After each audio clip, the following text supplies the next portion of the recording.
Tafsir Al-Azhar Quran Surat An-Nisa ayat 92 bagian ketiga. Kata ahli tafsir yang di dalam hal terbunuh dengan tidak sengaja ini, meskipun hukum terhadap mukmin yang terbunuh dengan zimmi yang terbunuh didahulukan menyebut diat daripada memerdekakan budak, ialah sebagai peringatan bahwa Islam sekali-kali tidak mengabaikan janji yang telah diikat dengan pihak yang belum memeluk agama Islam. Karena mereka telah mengikat janji dengan kaum muslimin, perlakuan terhadap mereka dalam hal penghormatan jiwa ini adalah sama.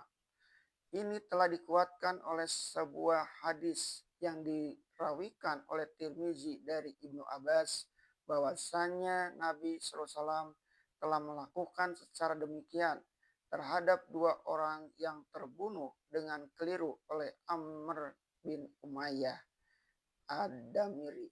Sedang keduanya telah ada perlindungan janji dengan Rasulullah SAW yang Amir tidak mengetahuinya. Terhadap kematian keduanya telah dilakukan diat sebagaimana yang telah dilakukan kepada seorang mukmin. Dan menurut sebuah hadis yang dirawikan oleh Baihaqi dan Az-Zuhri bahwa dia orang Yahudi dan Nasrani di zaman Nabi adalah diat sebagai muslimin juga. Demikian juga di zaman Abu Bakar, Umar, dan Utsman. Cuma di zaman Muawiyah diubahnya, yaitu dibayarkan separuh diat untuk orang itu dan separuh lagi disuruh masukkan ke dalam Baitul Mal. Tetapi barang siapa yang tidak mendapat, artinya orang yang tidak mendapat budak yang akan dimerdekakan, baik karena dia tidak mempunyainya atau tidak ada harta buat memerdekakan, atau budak itu tidak ada lagi sebagaimana di zaman kita sekarang ini, maka dengan puasa 2 bulan berturut-turut. Puasa 2 bulan berturut-turut sebagai ganti daripada memerdekakan budak, yaitu tidak boleh umpang sehari juga.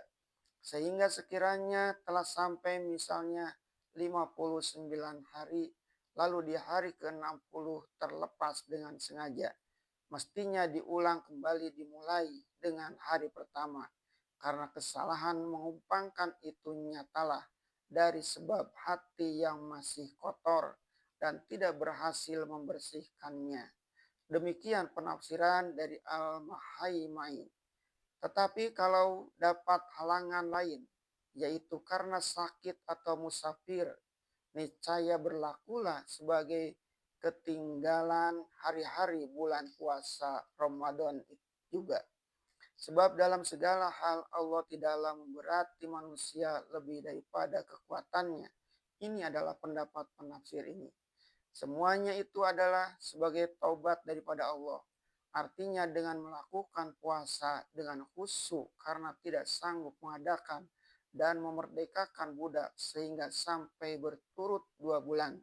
Nyatalah bahwa yang membunuh dengan keliru itu benar-benar membersihkan jiwanya dan membuktikan tobatnya.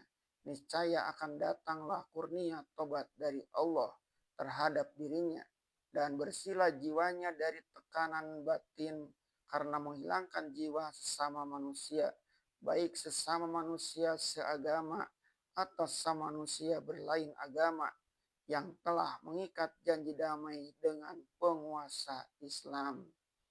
Dan adalah Allah itu maha tahu, artinya lebih tahulah Allah itu siapa-siapa hambanya yang benar-benar membunuh dengan keliru itu. Dan maha tahu pula siapa-siapa hambanya yang tidak sanggup membayar pemerdekaan budak tersebut. Dengan sabda seperti ini, meskipun misalnya seorang yang membunuh telah diselidiki dengan saksama oleh hakim, sehingga terbukti bahwa memang dia membunuh dengan keliru, lalu dapatlah dia hukum ringan, yaitu membayar diat dan memerdekakan budak, atau menggantinya dengan puasa 2 bulan berturut-turut. Namun hakikat yang sebenarnya Allah jualah yang tahu. Orang bisa menang di muka hakim, namun di hadapan Allah tidaklah ada sesuatu yang tersembunyi. dan bijaksana. Dan kebijaksanaan Allah menentukan hukumnya. Terpeliharanya juga jiwa setiap orang daripada lancang tangan dan kekeliruan. Tidaklah dapat dihabisi dengan minta maaf saja kalau terjadi pembunuhan yang keliru atau tidak sengaja. Dalam ketiga kejadian itu, ketiganya mendapat hukum yang langsung sebagai suatu denda, dan dendanya itu dibayar kepada Allah, yaitu memerdekakan budak. Tak dapat membayar dengan memerdekakan budak, wajib puasa 2 bulan berturut-turut. Memang di dalam satu hadis yang sahih, Rasulullah SAW bersabda bahwa puasa adalah utang langsung kepada Allah yang wajib dibayar kepada Allah, sedang diat yang dibayar kepada ahli si korban bisa saja dihabisi dengan maaf.